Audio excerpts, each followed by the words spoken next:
Hey everyone, this is Phil And Lulu of the Capes and Lunatics podcast. You're listening to Into the Night, The Moon Knight podcast.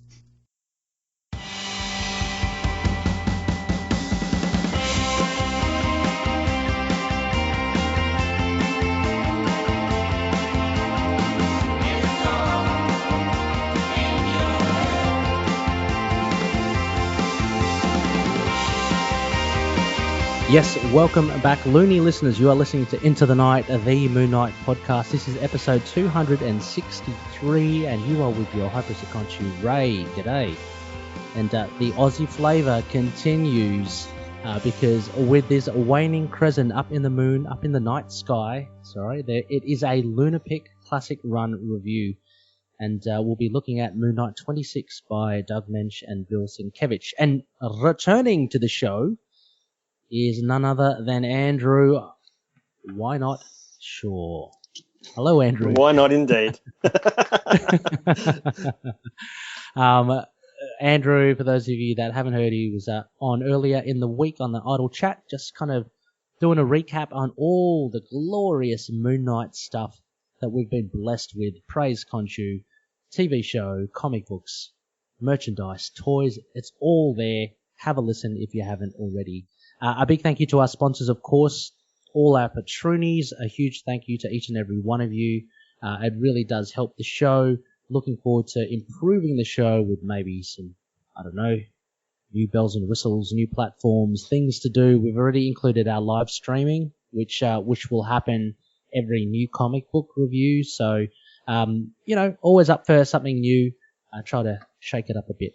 Also as well, Drew Toombs, a big thank you. A top-tier patroony, Daniel Doing, another top-tier patroony, CLZ Comics and Dreamland Comics from Schoenberg, Illinois. So, Andrew, thank you for joining us again. We have one of your favorites, as mentioned. It is Moon Knight Volume 1, 26. Now, we haven't discussed this, so I just want to know what you reckon we can do. There are two stories in this. There's the main story, Hit It, and also the Cabbie Killer. Do you have any preference of how we do this, Andrew? We can go through both of them, like as an official, so to speak, review, or we can concentrate on Hit It and then just kind of talk about briefly the Cabbie Killer. I mean, I'm happy to do either or. I think the Cabbie Killer is a fairly straightforward Moon Knight story. I think, because of how different Hit It is to a lot of other stories, I think that's probably the where we should focus. I think it's probably a lot more discussion to be had in that one. Yeah, absolutely. Okay, so I will read the credits here. Andrew, again, I haven't pre-planned this with you. Would you be so kind? Have you got the prom sheet to read the bare bones when we get up to it? Okay, yeah, so sure. Moon Knight Volume 1, Issue 26, release. I'm going to say December. I've got August here, but Marvel fandom always chop and change, and I think it's December 1982 that was actually released. It's called Hit It, as mentioned. Writer Doug Moench, penciler Bill Sienkiewicz, and he also inks it. Colorist Christie Scheele, letterer Joe Rosen, and editor Denny O'Neill. Now, this is available in floppy format, which, Andrew, I'm sure you have a copy. You must have, 20 copies. Right in front of me. there it is. For those with video. Andrew's reading off the floppy. I'm reading it off digital. It's also available on Marvel Unlimited. And it is also available in trade format. So currently the Epic Collection Volume 3, Final Rest. And actually the front cover of the Epic Collection is of Hit It, the issue. And you can read it there. But also as well coming out in May the 10th of this year, as per Amazon. The Moon Knight Omnibus, Volume 2, that will include Hit It as well. So you can wait and buy that to have as your collection. But yeah. Now, as always, Loonies, what we'll do, we'll go through a bare bones or a synopsis.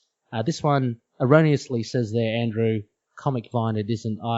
That was not sufficient, so I wrote something myself. Beautiful. Excellent. So we've got a little synopsis from Hit It. And then Andrew and I will just go through potentially any key moments that we thought were, the crux of the issue. as well as anything to do with writing, art, themes, characterizations, or references. And we'll cap it off with a rating, Andrew. So only the one rating system. I know, last time we were here, we had 2 rating systems. I've culled it again. There's only one from the Connoisseurs rating system. So, having said all that, Andrew, would you be so kind as to give us the bare bones? Certainly.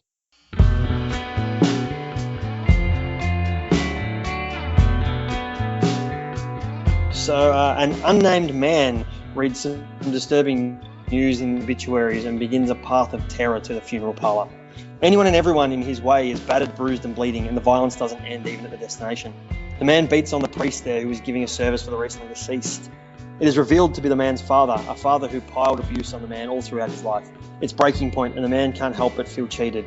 Cheated for not being able to exact vengeance on his own father for inflicting the cruelty of his childhood. Moon Knight catches up with the man after following the trail of blood, and the man goads Moon Knight, then almost pleads for the fist of Khonshu to hit him. Not wanting to, Moon Knight finally relents, having to defend himself from the man's onslaught towards him. The man is beaten unconscious, and Moon Knight is left with an awful feeling in his gut, a feeling produced from the not being able to show the necessary restraint. Yes, so that pretty much encapsulates the issue. I mean, but there's so much more in there, Andrew, as well. First impressions. I mean, I know it's your favourite, but I guess why? Why is it your favourite then? And what made it kind of resonate for you? I think having read, reading from number 1 to say 25 of these issues, the up until that a certain point, it's the Bill Sienkiewicz doing Neil Adams in a way. Like as much as I love Bill Sienkiewicz is my favorite artist of all time, and I do love the art. But there was just if you didn't know who Bill Sienkiewicz was, and you get to issue 26 and you see this, it is such a vast difference to the other issues, and that just this one where it's the style that he goes on to use in things like in his the stuff that he used in his New Mutants run, and it's beautiful. I'm trying to find words to put it into, but it just blew my mind in the way that the story is almost written like a poem. The art it's not what you expect, and there's pictures of there's Louis Armstrong and there's Led Zeppelin, and it's just beautiful, and it's sort of so it's sort of when I got to it, it blew me away, and this was I think one of those times where you read it and you go, this is why comics differs from any other medium, in that you can do something like this. It doesn't take away, it actually adds to the story, rather than if you'd made a movie where you cut the clips of Led Zeppelin or Louis Armstrong playing a trumpet for no real reason other than it sort of just because it just doesn't work. But in this, you have them as sort of background players, and you can almost hear the music playing through it. Oh, absolutely. I think, I totally agree with you here. One of the main things to glean from this issue is just this phenomenal artwork from Bill Sienkiewicz as well. And I can only imagine, as you said, Andrew, to be following it like back in the day in the 80s, and then waiting month after month, and then come across issue 26 and okay. But not only that as well, it's such an unexpected tale from Doug Moench. I mean, I'm no authority on it as well, but it's really kind of, it feels like it's encroaching into an area that's largely really not discussed in comic books. We're talking about really kind of heavy issues, and it kind of came out of nowhere as well. We know a lot of the previous issues to some extent were very much comic booky or very kind of pulpy in the adventures, and you get over the top characters like Blacksmith as well. You have Bushman at the beginning. This one, the villain, so to speak, is not really a villain. I mean, he does a lot of bad, but there's a lot of reason behind that as well. A lot of baggage that he carries. So it was such a unexpected tale, I think, and that coupled with this amazing art. I mean, listeners would be well aware of that double-page splash of Moon Knight just flying through the air, just kind of hurtling over rooftop kind of chimneys and stuff. And with I love this. Sienkiewicz uses it a lot the washing on the line. It gives that kind of really, not ghetto, but, it creates a vibe where Moon Knight is. Nothing's as sparkly clean as, Spider-Man swinging through New York City and it's all kind of bright lights and stuff. This is like really, we're looking at another side of the city, and Moon Knight's very much part of that.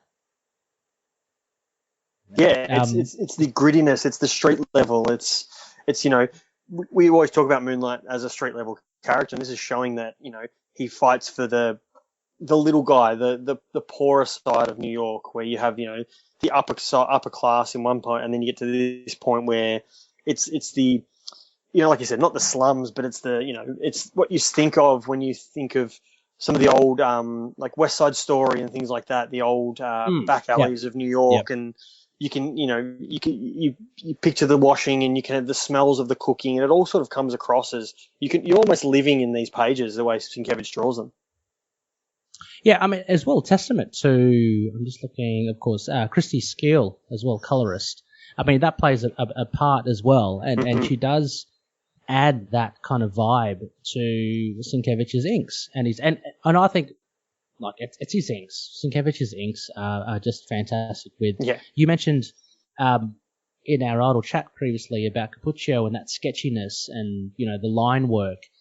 This is very much Sienkiewicz and his style, and it's such a departure, I think, from the other comic, like Marvel Comics, maybe DC Comics of the day. So the only thing I'm thinking of is the Spectre, John Ostrander, and is it Mandrake art? That art was very, I think that was the 80s as well. That was kind of very dark and had this particular tone. Sienkiewicz and Moench definitely creating their own world here. Now, also with this story, I mean, one of the other key points, apart from the art, which we already touched upon, let's talk about the antagonist. Not the antagonist, the villain. He's unnamed. I mean, in the synopsis, we've just called him the Man. Comes out of nowhere. I guess he works a graveyard shift somewhere, and he sees the obituary. There are a little suspensions of disbelief. You have to kind of go with it. I mean, it's a bit odd. This guy's just reading the paper, and he snaps. It's almost like falling down. Then he just goes on a rampage. But you go with it anyway. That's, by the by. Yeah. But what did you make of this guy? Complete with utter violence, but also massive sympathy for him. I mean, he been abused, and the way it's depicted in the art is fantastic. Yeah, and it's like you said, like, it's hard to think of him as a villain when, that sort of situation, and probably the situation he grew up in, he probably all he knows is violence, and that's how you treat someone. And the way he's just running through New York, punching people in the head to get out of his way is sort of, it's hard to sympathize for him until you find out why when he gets to the church, and it's very hard to, you think, okay, we don't know the story, but he's just running around punching people. He probably deserves Moon Knight to give him a bit of a smack. But then when you find out why, and even Moon Knight sort of goes, no, he's been through enough. I think, we're going to leave him alone. And you get that, you feel for the guy, because it's not his fault that what happened to him as a kid, but he's also, he runs up and punches Moon Knight in the back of the head, which, of course you're going to get a bit of a butt kicking for that now. Yeah, exactly. There were a little, I mean, the overall tone was quite heavy and quite serious. I mean, there were some comical things I did see, whether they were meant to be comical or not. I mean, when he goes on the rampage, there's a guy, I think he throws him through a shopfront window, and he's just like slumped over the broken glass. I thought, geez, this guy is really going to town. Like, he's not just beating people, he's thrown a guy through a shop window, which is pretty extreme. But his violence is just relentless, and I loved. I mean, going back to the art, and it's on the front cover as well, which we should have talked about the front cover too. But it's there for all to see, this childlike drawing, and that kind of speaks volumes about what's happened. I mean, it's a child's picture of himself being beaten essentially by his dad. And that's, I mean, in themes, that is the main theme, I guess, how the abused can potentially become the abuser in this case. But yeah, you feel sorry for the guy because he had all this he suffered a lot and he had all this hatred he built up for his father, but he doesn't get to have any closure because his dad dies before he can actually, I don't know, I think he wanted to beat the hell out of his dad, but in some way he didn't get that closure. He didn't get, some people would probably, say go up to their father and talk it out and try to resolve the situation. He didn't get any of that because he felt cheated that his dad died early. So you've got to feel for him in that sense. But yeah, it's quite strong stuff, I think, for apparently a kid's comic book. Yeah, the funny books for kids. It's a pretty dark topic, but it always makes me wonder too with the like the cover and the kids' drawings through it. When you've got someone like Bill Sienkiewicz, how hard must it be for them to draw in a kid's style when you must look at it and go, God, I hate doing this. It must be awful. The weird body shapes. And like you look at the hand on the cover and it's got just the round fingers that kids draw. And it must be so just difficult to actually do instead of going, oh, hang on, I need to draw a bit more detail on the fingers and I need to stretch this out and do that. And it must be so hard for them. Well, I do wonder actually, and look, there's nothing wrong with it, and I don't want to, cast wrong aspersions towards Bill Sienkiewicz as well. But I was in the Spider-Woman podcast that I do. To know her is to fear her. We had the great honor of being able to chat with Carla Pacheco and Pera Perret, who's the artist. And there's an issue in Spider-Woman where it's similar to that. There's like a childhood kind of drawing, and Pera admitted, look, I couldn't do it. He said, it's just too difficult being an artist because I'm so used to the details. He got his wife to draw it, and she's not an artist. So I just, it is because it looks authentic, and taking nothing away from Bill Sienkiewicz, of course, because he is the maestro. I wonder if Bill perhaps, either asked his partner or someone to say, look, could you give it a go? Because it really, to me, it looks really authentic, and I think that's testament. If he did draw it, then absolutely full credit, props to Bill, because it's harder than it looks. For artists to be able to I don't know, regress and draw like that simple, I think it's very difficult for them. Yeah, but definitely. Very powerful. Very powerful stuff. I mean, it's featured. Once he reaches the funeral parlour, I think even before then as well. I haven't got the issue in front of me, but as he goes on his rampage, you see that childhood drawing. So you very much get a sense of what's happened to him. Also, one of the other points I've got here as a key moment I found interesting was the priest's response to Moon Knight, and I felt that was kind of like a commentary on, I guess, society as a whole, just going for potentially a solution that's not right for the individual. So we get in the comic book issue, the man is hitting Moon Knight, and the priest who has been beaten by this man shouts at Moon Knight, "What are you doing? You're Moon Knight. Beat him! Like hit him!" And it's quite shocking because, number one, he's a priest, but number two, you can kind of understand because he's been beaten up himself. But we know as a reader that is not the right. It's not the right answer. Moon Knight knows that's not the right answer as well. Yeah. And I feel like he was kind of symbolic of how society, I guess, either is ignorant of or doesn't pay enough attention to this sort of stuff. These heavy issues. So yeah, I don't know about your thoughts on it as well, but I just thought it stuck out for me. Yeah, and Moon Knight has the right idea where he's saying, no, I'm not going to hit him. It's not, it's not right. And it's that all this guy knows is violence. And so if you treat him in the same manner, well, he's just going to go out and do it again, or he's just going to go and attack somebody else. And whereas Moon Knight was like, no, I'm not going to touch him. Leave him alone. This isn't the right. We can sort this out a different way. Is sort of probably the best approach to it. And unfortunately, the man just doesn't give him a choice in the end. He has to sort him out. And as much as Moon Knight doesn't want to do it, he has to knock him out. Otherwise, this guy's just going to keep coming. Yeah. I think the tension is created in the comic, not with the actual conflict of Moon Knight going up against this guy, because, let's be honest, and it only just took one punch for Moon Knight to just beat this guy. I mean, it's not like he's going up against Count Nefaria or he's going up against Chiang.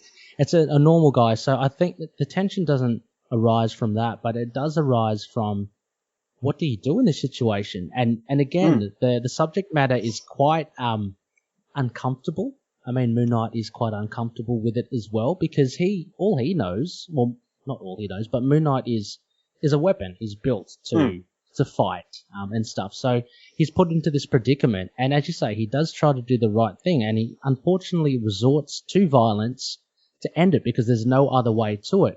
But I love the ending because it's I don't know about you, but it was such a off-putting ending. It didn't feel right, and it just left you with a bad taste, in your mouth, because it's kind of like, oh, well, that's what he had to do, but it's not the best solution to this thing.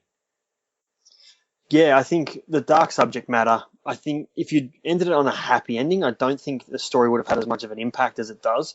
If you'd left it with him, walking with his arm around the guy out of the church, I just don't think it would have.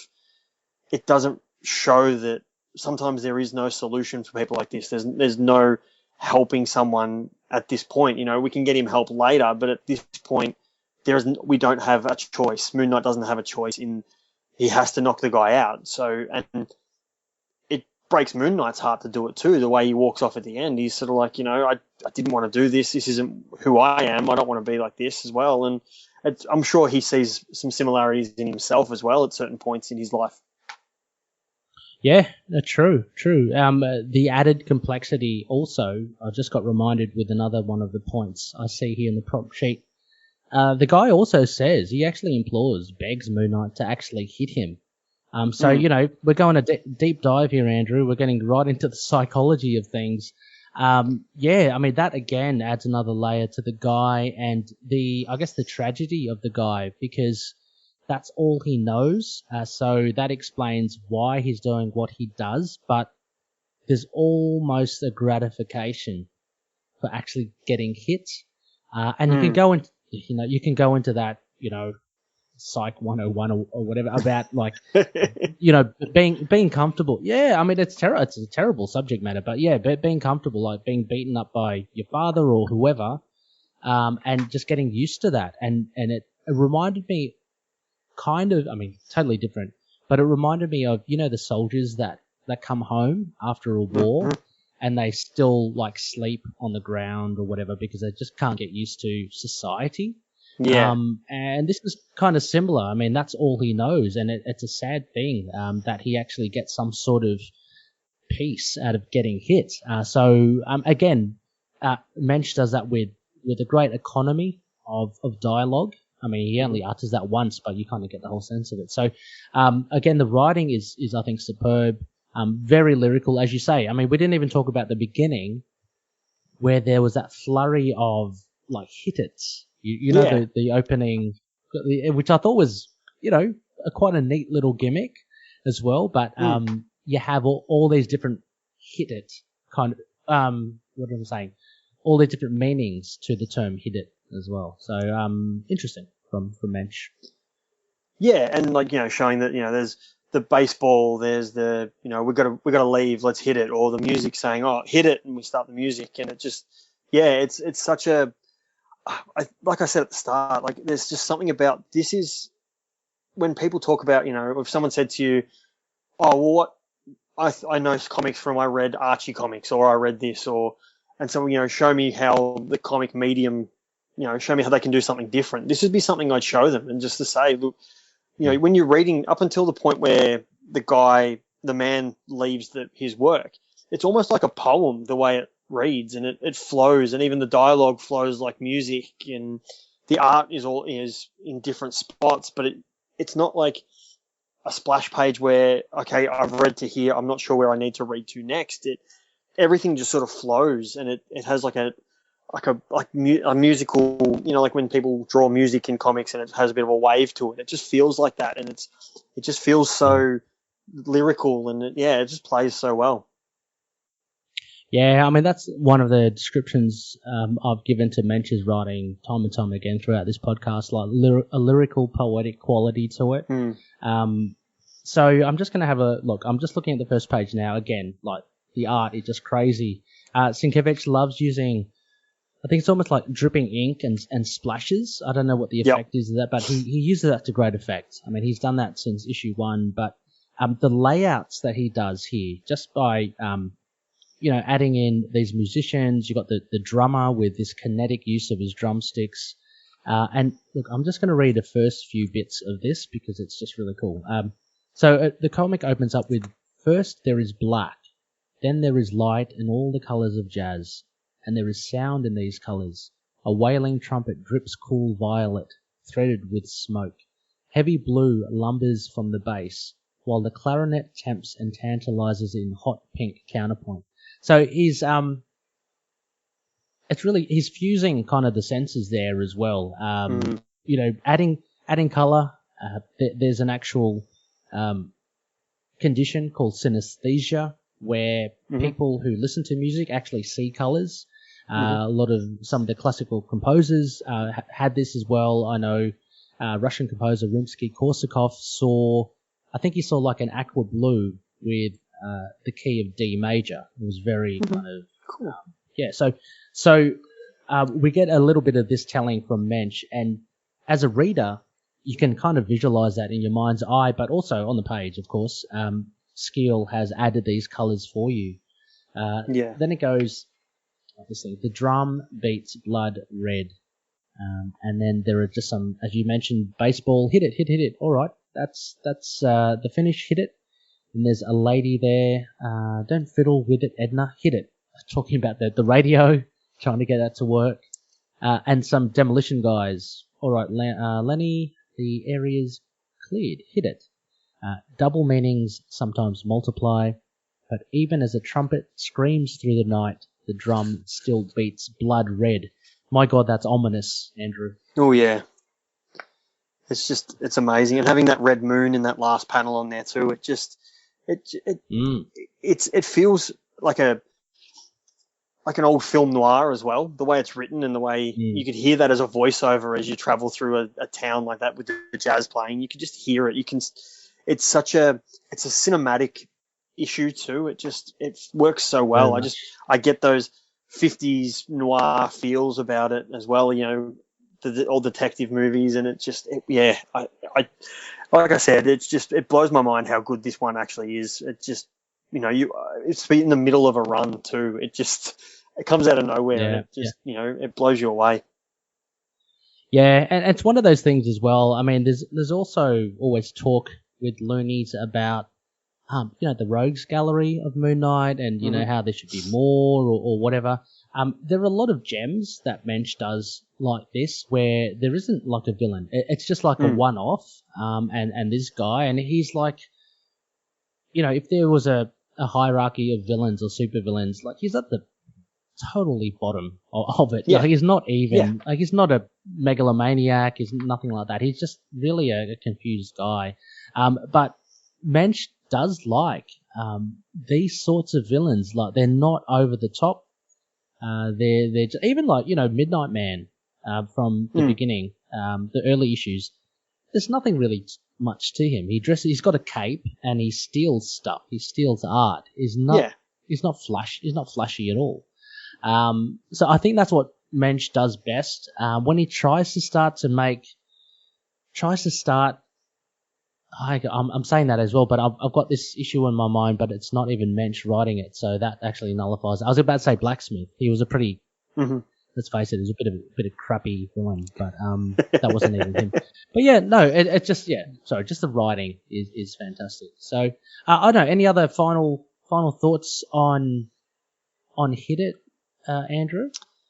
Look, this is, as we said at the start, this is my single favorite issue of Moon Knight, and it's more just based on that first story. I mean, the second story is fine. It's a bit of fun. It's silly. It's goofy, but just this. And I remember reading, I think it's in about issue 28.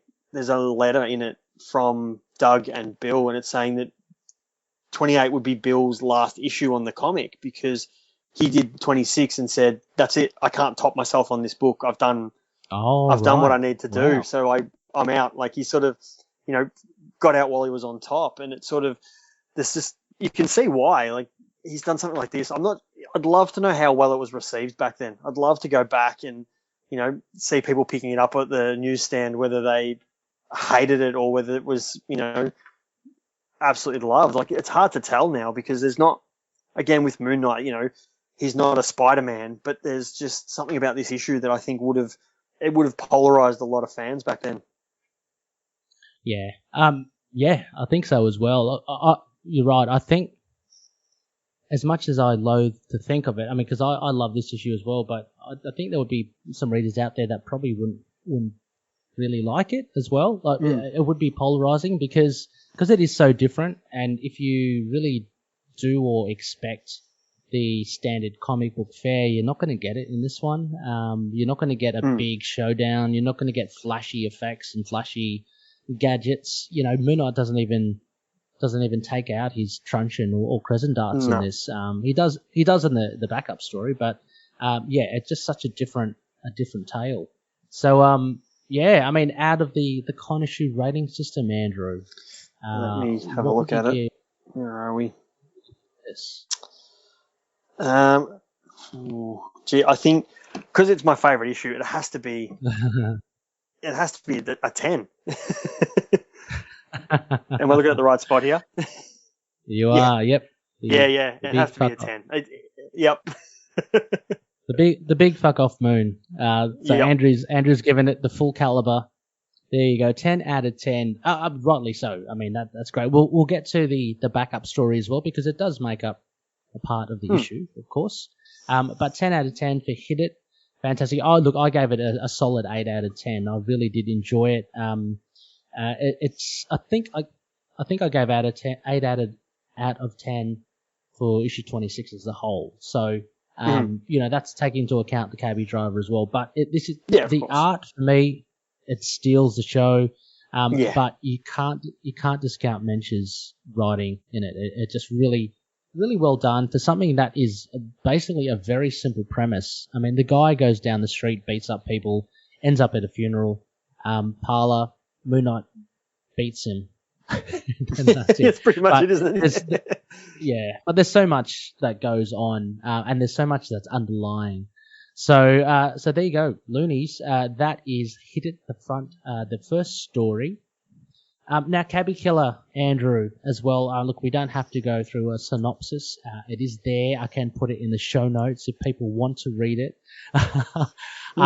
But essentially, this was a strange one. Let's get the credits here. Denny O'Neil, so it's not Doug Moench.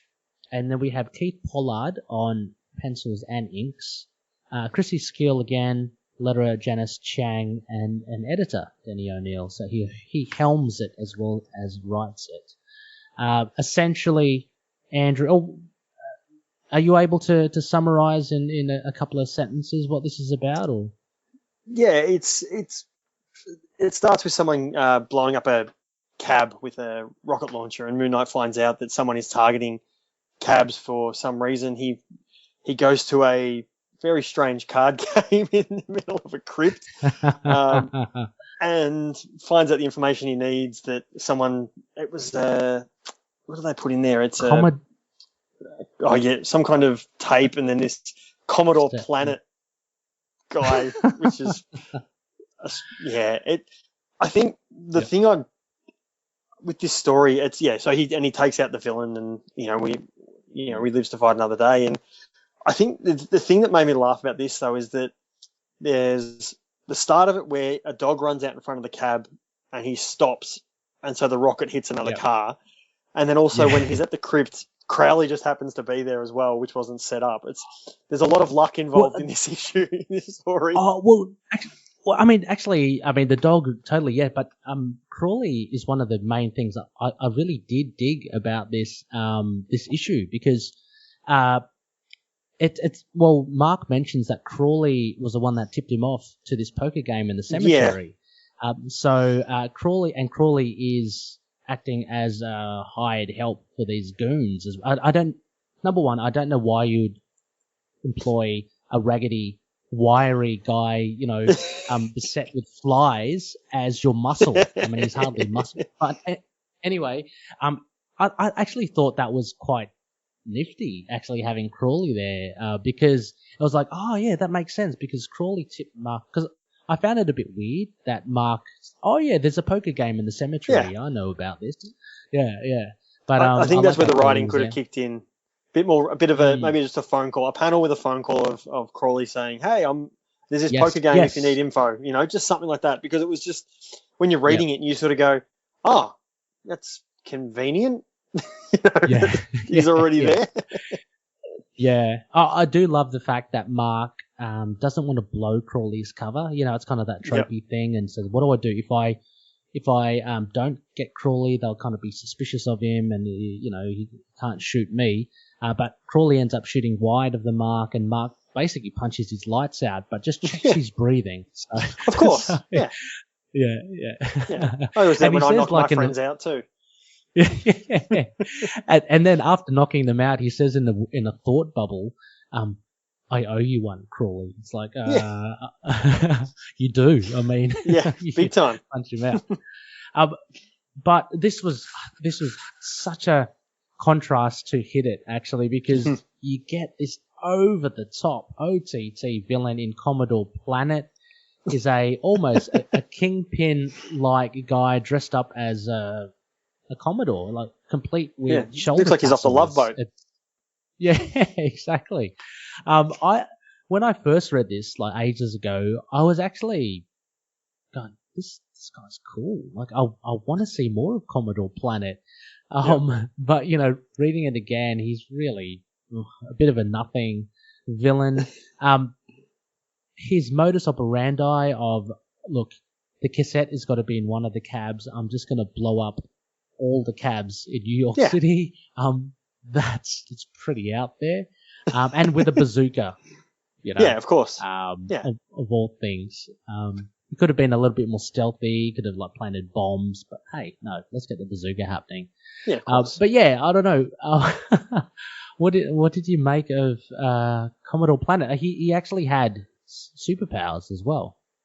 Yeah, he was some medical test or something done on him to give him his super strength, and was it Moon Knight whacks him across the ears at one point to break his eardrums? He goes, "Oh, you found my only weakness." It's like, oh, okay. That was hilarious. I thought the dialogue was a little bit to be desired. It was very elementary by today's standards. I mean, like who says that? Like, oh damn, you found the only thing that actually could thwart me.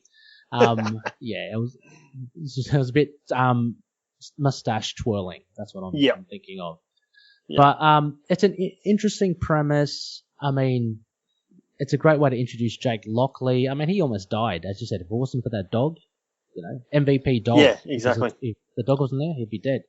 But Zilko was the other guy. Zilko was the name of the guy that employed Commodore Planet. I want to know more about Commodore Planet. Andrew? We got to find a way to get him back. Someone's got to bring him in. But what would you give this then? With having read it, I don't know, immediately after Hit It, or actually taking it as a separate thing altogether. I think the problem is that it follows Hit It. I think that's the biggest problem. It's like, really? It'd be like coming from turning up to headline your music gig, and you have to follow the Beatles. Unfortunately, it's like that. Like how can you top it? Like it's a fine story. It feels like a bit of filler. It feels like that Doug Munch handed in Hit It with the art, and they went, well, we need something. We need to put something in there. It's fine. It's probably about a 5, I think, overall. I think it just sort of sits right in that middle where it's not offensive. It doesn't hurt, but it's not a story that, if I was going to read this issue again, I'd probably just stop after I finish Hit It.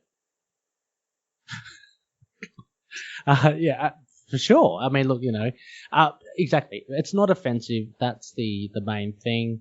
I'm just looking at it. I actually like Keith Pollard's art. I think the art. I mean, again, you're the support act to the Beatles here with Sienkiewicz. Yeah, unfortunately.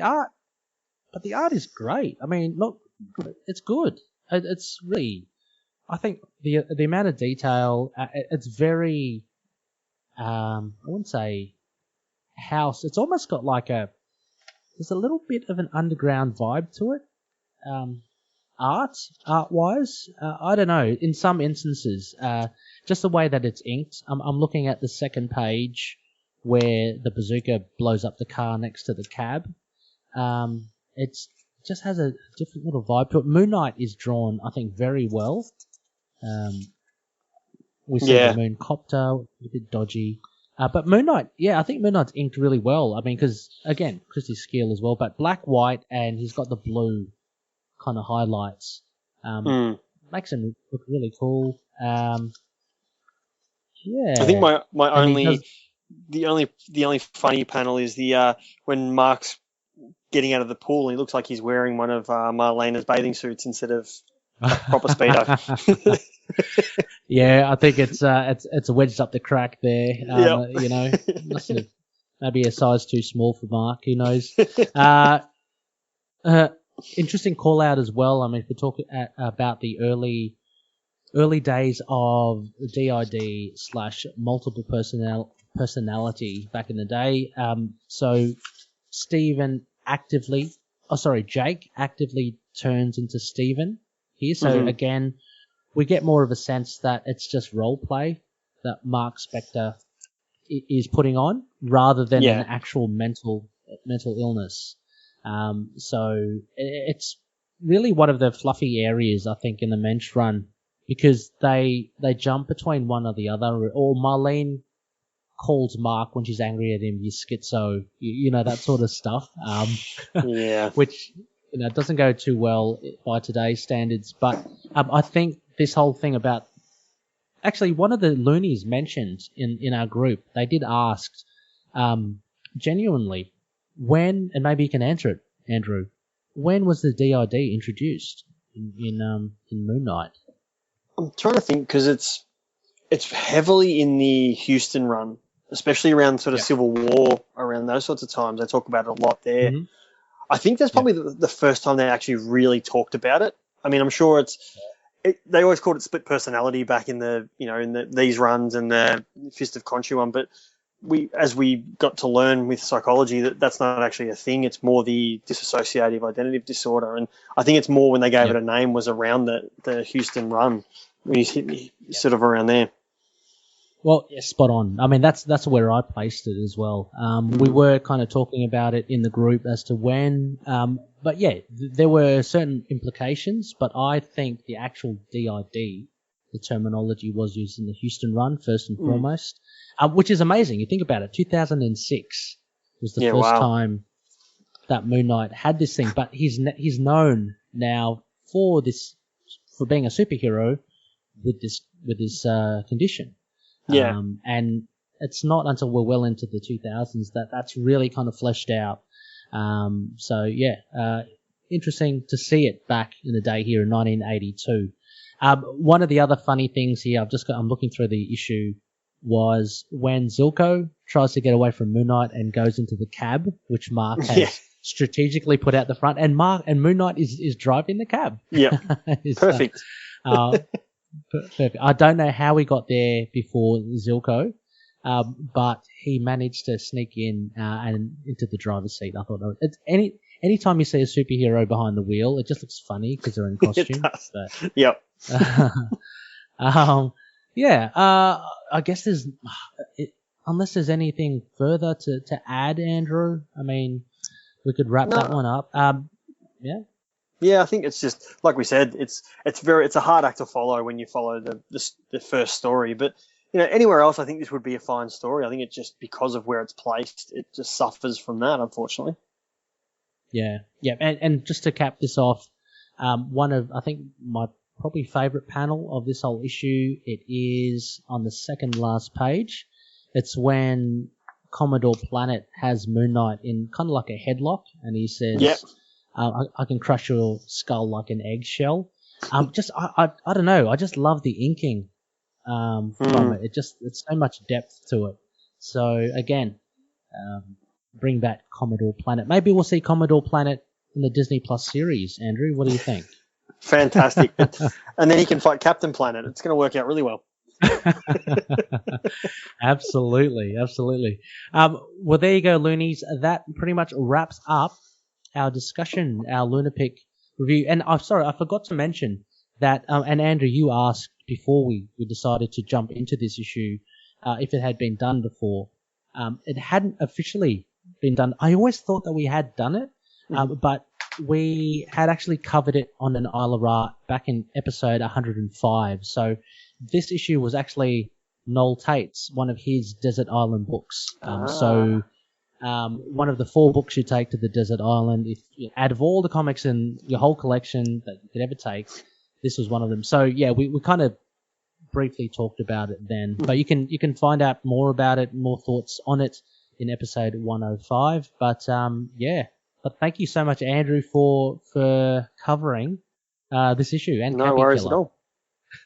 at all. Before we go, of course, now unfortunately I hadn't posted up a discussion thread in time to discuss this, but we did get some feedback. I just wanted to go through it. I forgot to mention it in our idle chat. Would you happen to have the prompt sheet handy as well, Andrew? Yep. Maybe we can just divvy this up. So this is mainly on. Oh, geez, Andrew, maybe you haven't read issue 7 yet. So maybe we'll just skip that. Don't read any of it. Okay, not reading anything. All right. Well, okay. For Andrew's sake, sorry, Loonies. We'll hold it off till another episode because I don't want Andrew to be spoiled. Hope you didn't read too much of it there, but let's leave it at that. We'll leave it there. Andrew, thank you once again so much for joining us. Is there anything that you'd like to give a shout out or a plug to? I know that you had some things in the works last year. I'm not too sure. Are they still continuing on this year? It's been slow going because of everything being shut down and things like that. So it's just sort of everything's sort of stalled at the moment. But I still have and I think we talked about it last time. Cul-de-sac. I still have my copies of that floating around. So it's available on Comixology for I think it's $3.99 on there. I also have print copies if people are after a print copy. Just hit me up on social media, on Twitter or Facebook or Instagram. I'm on all those. But yeah, like we we're working on part 2, but everything's just sort of things change, and the way the world's been and the way people's lives have changed. It's sort of I think it's just going to be a one-off, which is fine because I love the book and I'm so proud of how it turned out. So, but I've got some other things just sort of with other people in the works, and I'm just sort of just working on stuff very slowly at the moment, just trying to get back into a bit of rhythm with writing because it's been a while since I've actually sat down and done anything.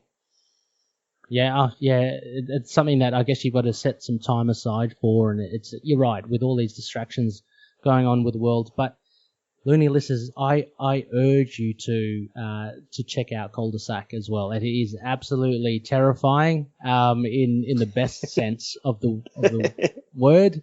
It's a horror. Understandably, it's horror based.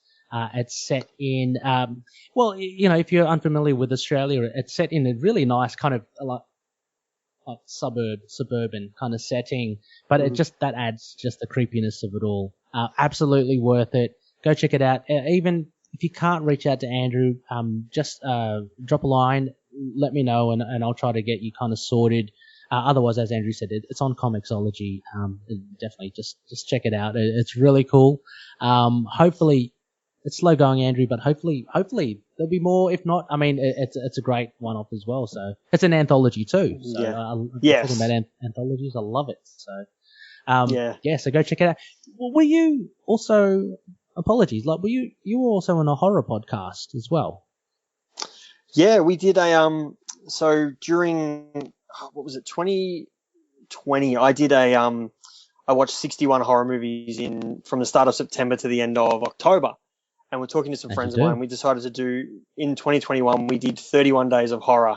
We did a podcast every day. So it's called Podcast of the Damned, or Pod of the Damned, which I did with my good friends Dean and Emma. And every day of the month, we had an episode that came out. And we covered all sorts of horror, from my love of B-grade, very, very B-grade horror, to Emma and Dean, and Emma loving stuff like Hereditary and Midsummer, and Dean just sort of tagging along and picking stuff like Teen Wolf that does not hold up as well as you think it would.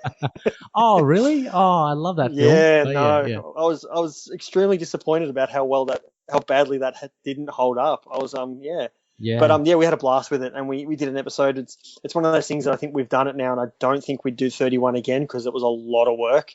And I'm sure you're well aware of how much work goes into making a podcast. Yeah. Oh, geez. If you could, I mean, it's probably an unfair question, but if you could pick one from 31, what would your crowning glory be? What was the one that you enjoyed the most out of it? My favourite part of it all was that I introduced Emma and Dean to a movie called Slumber Party Massacre 2, which you don't have to have seen the first one to watch it, but it's your typical slasher movie, but about 3/4 of the way in, the killer actually breaks into a song and dance number. And it's one of the weirdest movies, but I've watched it probably 3 or 4 times now, and I have so much fun with it. The episode, I think it was sort of, if I'd made them watch more movies like that after that, I think they would have kicked me off the show because they were just baffled by how bad it was. But that's the sort of stuff I like. The weirder, the better. So was that American? Was that US? Yeah. It okay. Very mid 80s, I think. Okay. And they ended up making, I think, 5 or 6 of them. But 2 is so much fun. If you go in with ridiculously low expectations, it's just silly fun that you could put on, have a few beers with mates and watch it, and you will get a real good laugh out of it. Did you cover some Aussie horror as well? Like, is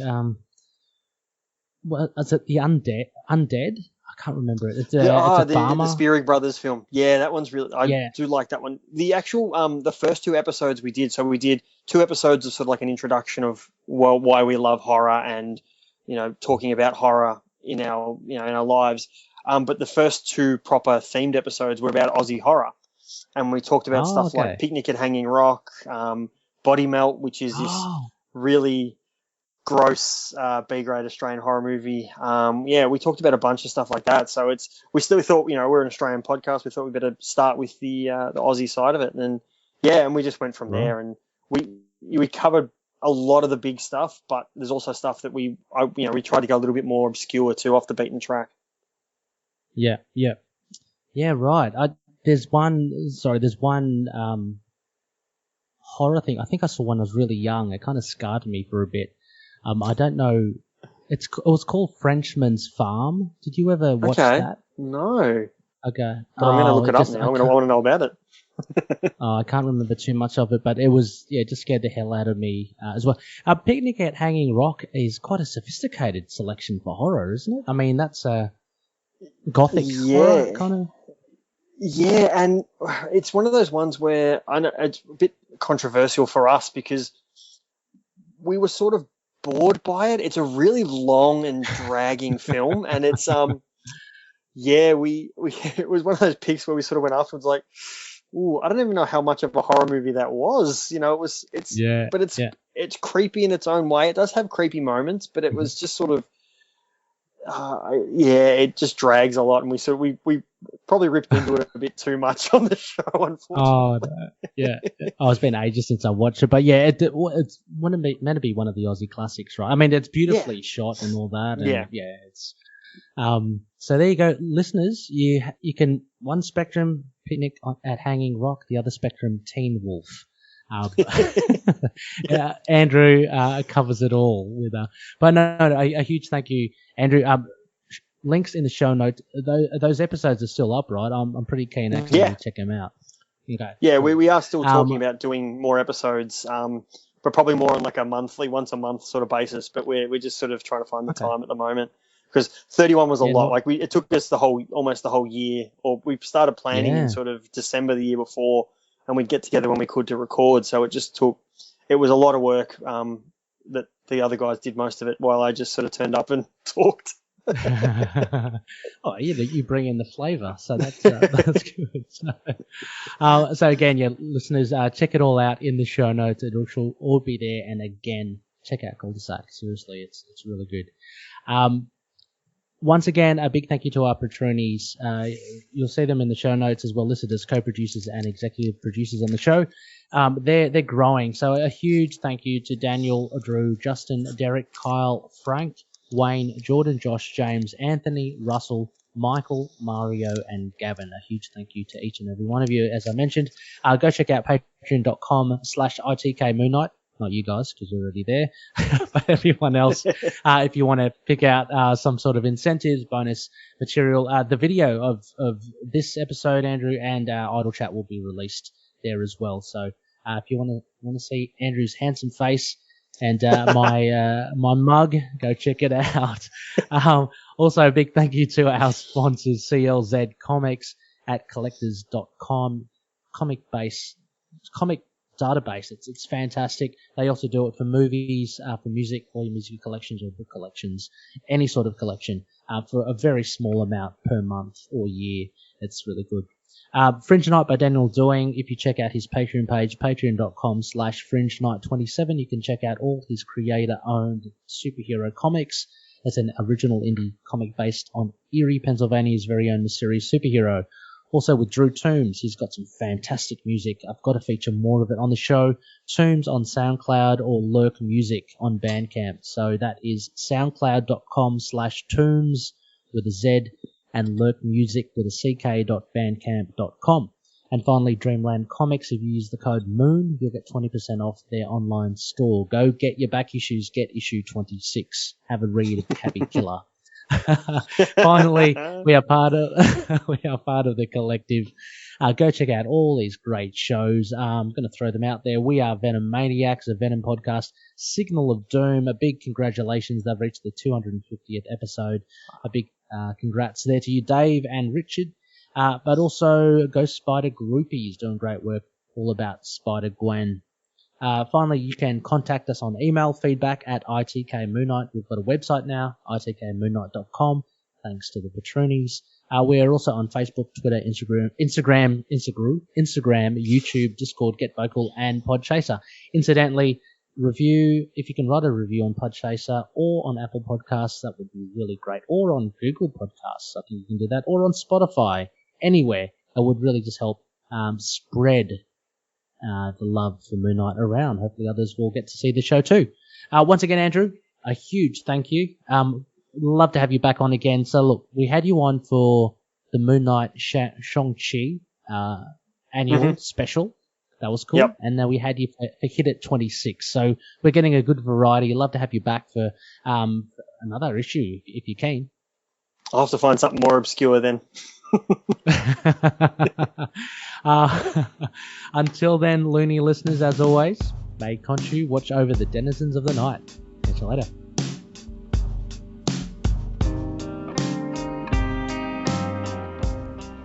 Moon Knight and affiliated characters, stories and events are properties of Marvel Characters Incorporated. Materials used and discussed within the podcast are intended for critique and review purposes only under the fair dealing concept of the current Copyright Act. The views, information, or opinions expressed during the podcast are solely those of the individuals involved and do not necessarily represent those of the copyright owners.